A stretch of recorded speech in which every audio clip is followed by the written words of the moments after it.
So today I want to show you how a simple math rule that's able to predict patterns of the universe has also accurately tracked the last 15 years of Bitcoin's price. And I want to show you what this formula says Bitcoin should be worth 10 years from now. I know it sounds crazy, but check this out. It's math and science.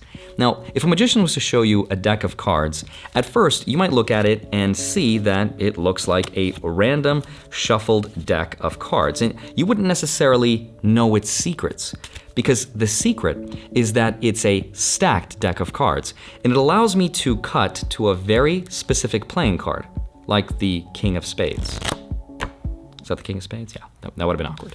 But when we look out at the universe, most of us see our lives as completely random. Like everything is chaos based on unpredictable systems that interact with each other in no specific way. But believe it or not, the universe is like a stacked deck of cards. It also has a pattern to it, except the universe is so big and so complex, we can't see those patterns, but they're there, hidden inside of mathematics in what are called power laws. Power laws can tell us how big earthquakes get, they can tell us how big cities get, they can be used to explain the distribution of wealth around the world, the popularity of words inside of books and languages, the size of brains versus the size of bodies, the length of roads in cities, the size of craters on the moon, and how long it takes for planets to orbit around the sun. Now, power laws help us find relationships between two very different things in a way that allows us to observe the past and make predictions about the future in everything, in biology, society, technology, and even financial markets. Now, an astrophysicist applied mathematics and recently discovered that Bitcoin has followed one of these laws of power. So if you're the kind of nerd that likes this stuff, let's do a deep dive from which there is no coming out of, and I'm going to show you how these laws of power describe the secrets of the universe and what it says Bitcoin's price could be worth at the next cycle peak and 10 years from now. So let's get into it. Hi, my name is Andrei Jikh. Hope you're doing well. Come for the finance and stay for the magic of the power laws. So let me give you an example of one of the coolest power laws from one of my favorite YouTubers of all time, Michael from Vsauce, and his video, The Ziff Mystery. Now, in his video, Michael explains that the most popular English words of all time are the, of, and to a, in, is, I, that it for you was with on as have but be they. Sounds like some sort of an old spell for a ritual, but believe it or not, if you graph the most popular words that are written or spoken, you'll start to see a pattern that you wouldn't think should be there. You'll find that the second most popular word will show up half as often as the first. The third most popular word will appear 1/3 as often as the first. The fourth word will appear 1/4 as often, and the fifth one as fifth as often, and so on and so forth for every single word. Each word's popularity is directly proportional to 1 divided by its rank. Now, if you plot this rank and frequency on a log-log chart, you'll see a perfectly straight line revealing the clue that language is an example of a power law in action. Now, you might be thinking, okay, that's kind of a weird coincidence, but how is it useful that you can draw a straight line through a bunch of dots? It's useful because if you can find the exponential relationship between two different things, you can make some really accurate predictions about it. In Michael's video, he was able to guess that the word sauce should appear roughly 30,000 times between all its uses on Wikipedia and the Gutenberg project, and his guess came extremely close to reality. Now, this ability to make accurate predictions applies not just to the English language, but to every language in the world, including ancient languages we still haven't fully figured out.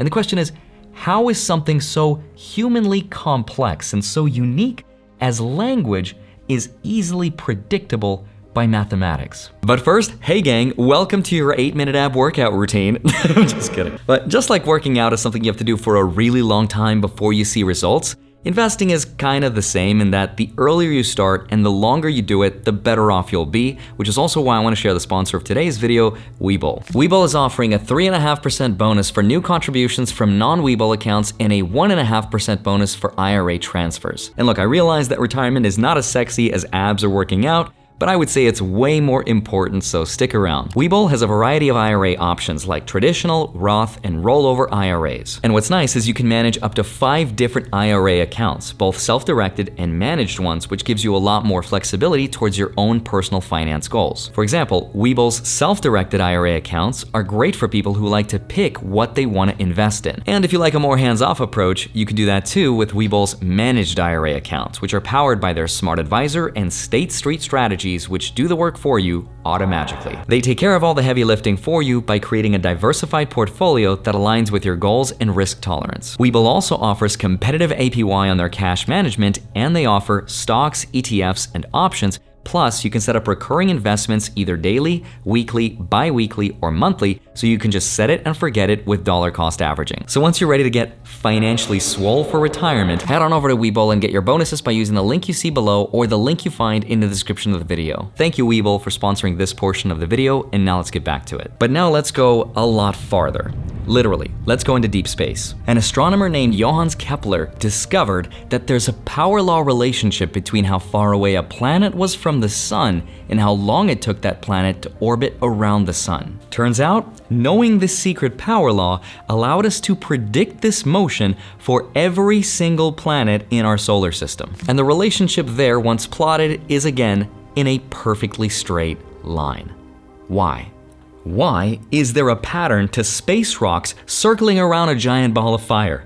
Shouldn't it be kind of random? You're probably like, what is this video about? Is this even about Bitcoin? How did I get lost in this YouTube recommended section at 2 a.m.? I promise I'll get to the Bitcoin part and connect the dots, but this is so much more interesting than Bitcoin because it gets even crazier. Almost exactly 414 years ago, in the year 1610, before Galileo found the answer to the question of what was at the center of our solar system and that the Earth orbited around the sun, he had a different question. Why weren't there really big animals?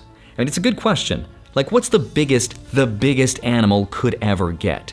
And using his early studies of animal data, he found that as an animal doubled in size, its mass increased by a factor of 8 times. And he also discovered that the bone area would only grow by 4 times. He calculated that if a gorilla got 10 times bigger, its mass would go up by 1,000 times, but its bone size would only go up by a factor of 100. So using this power law is how we're able to predict and understand that there's a physical limit to how big an animal could get, and beyond the limit, it would just crush itself underneath its own weight. And that's how we know that King Kong can't really exist, at least not with the gravity that's here on Earth. I mean, he might exist, I haven't seen him. Maybe he's an amphibian. But that's why the biggest living creature that has ever existed in the history of Earth is also underwater, the blue whale. Now, throughout the next few centuries, we keep on discovering these power laws, and 322 years later, in the year 1932, Max Kleiber discovered another power law. It was the metabolic rate, or the energy consumption of living things as it relates to their size. And when mapped out again on a log-log scale, it created a perfect line.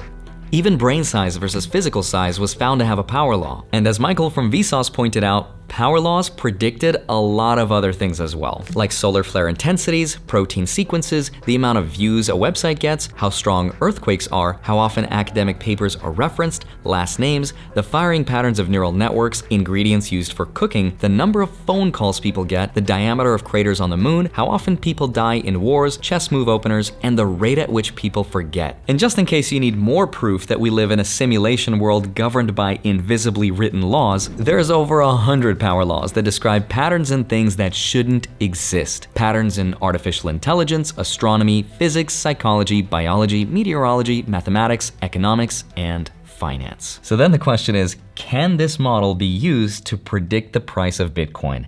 And this is what I've been setting you up for this entire video. According to astrophysicist Giovanni Socials, who discovered this connection, he says that 15 years of data shows that Bitcoin also follows a power law principle. Giovanni's theory says that Bitcoin's price is not as random as it seems. There is randomness to it, but over the long term, Bitcoin's price follows a specific mathematical model. And it's not just a mathematical formula that some guy drew a line through, but instead, it follows a power law that are like the ones observed throughout the universe. Now, what I want to show you right now is a graph that's going to look kind of similar to what you might have seen before, but this one is not the stock to flow model. It's very different. So here's what it looks like. The yellow line represents the current price. The red line represents what's called the support line, which is the level Bitcoin usually never drops below, and it's been incredibly accurate. The green line is what's called the linear regression line, which you can think of sort of like the fair value price, where Bitcoin will eventually go back to, and the purple line is the resistance line that Bitcoin typically maxes out at. And this one is the hardest to predict. By the way, that chart that I just showed you is a log linear chart, which has been super useful in telling us where the bottom of Bitcoin is. And over the last 15 years, it's been scary accurate. Now, another chart that's a log chart, like the one that we see in power laws, is much more useful in telling us when Bitcoin's price could 10x and then 10x again and again. So let me show you that right now. The days on the x-axis start from the first block that was ever mined, called the Genesis block, which advances by a factor of 10. And the same is true for its price on the y-axis. And on this chart, you can see just how incredibly linear Bitcoin's growth has been, especially if you remove the outliers. Now for Bitcoin, these outliers look really big. But the truth is, outliers exist in every system, but with enough data over time, they just become less noticeable. Now, if this sounds extremely confusing, because it does to me, I did get in touch with Giovanni, who has the PhD in astrophysics, who created all these charts and who noticed the relationship of the power law to Bitcoin, and here's what he said. So the beauty of that is basically showing how Bitcoin is scaling up. So this concept of scale. A scale is these changes in order of magnitude, right? So you go from 1 to 10 to 100 to 1,000, right? It is important because Bitcoin went from being basically nothing, literally nothing, or a fraction of a dollar, right?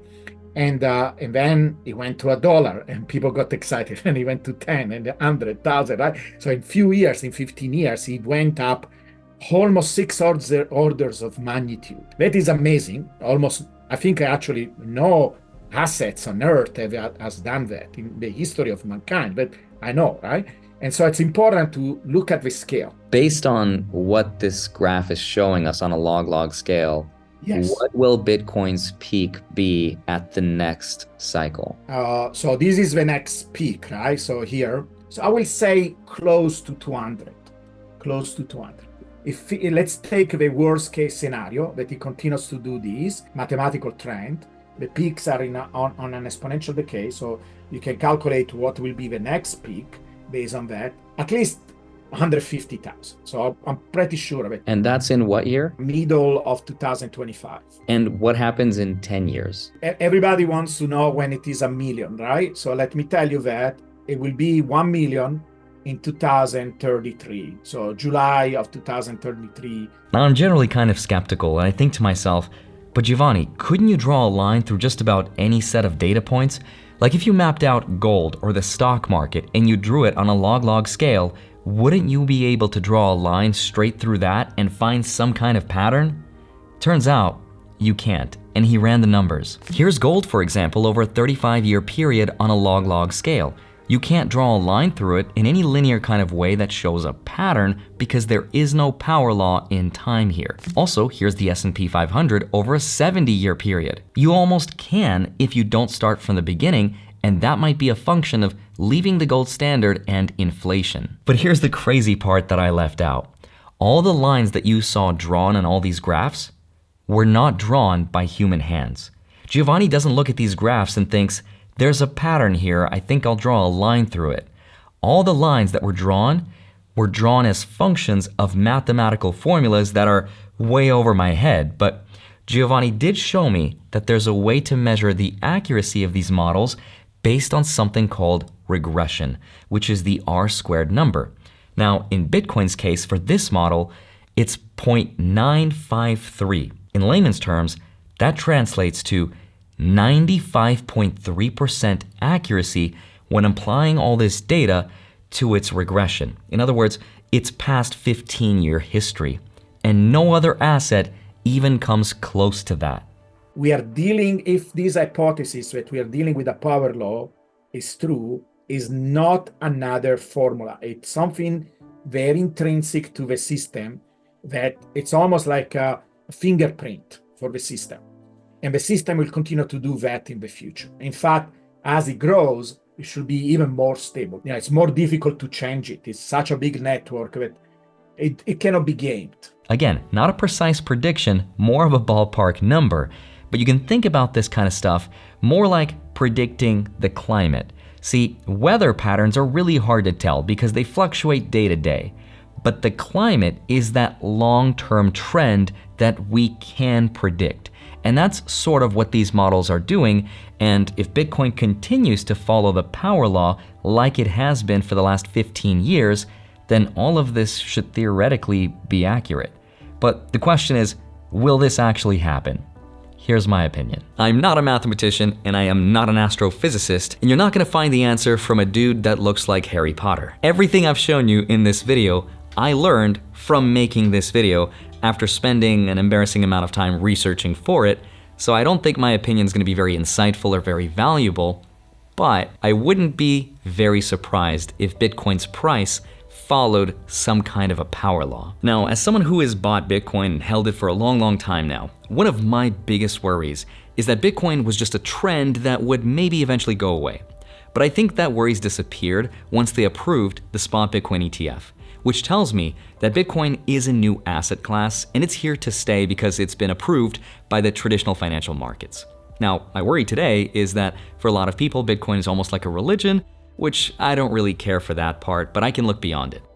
Now, past that point though, I think Bitcoin is, for the first time in human history, something that combines technological, psychological, societal, financial, and macroeconomic concepts all into one thing that you can buy 24 hours a day, 7 days a week. So maybe Bitcoin's price is not a function of randomness, but instead, it's a power law that follows complex networks that exhibit very complex human behaviors. So maybe in 10 years, Bitcoin could be worth $1 million, or maybe this is completely wrong. But I'd love to know if you could find this video 18 months from 2024 after the halving, when we'll know more data. And I'd love to see 10 years into the future if you ever stumble on this video. I want to give credit to physicist Geoffrey West, who's published incredible amounts of research into this, Michael from Vsauce, who has a way better video about power laws, Francisco Rodriguez for his article on Medium, and of course I want to thank Dr. Giovanni Socials for letting me pick his brain and making the connection between power laws and Bitcoin. And I'm going to leave the entire 1.5 hour conversation that we had if you're a nerd and you want to listen to it, as well as all the resources that I used for this video if you want to make your head spin, but in a good way. I hope you have a wonderful rest of your day. Smash the like button, subscribe if you haven't already. Don't forget to grab your free stocks, links are down below, and then go track them automatically with the spreadsheet link down below in my Patreon. Love you, thank you so much for watching this video. I'd love to see you back here on Monday and Friday.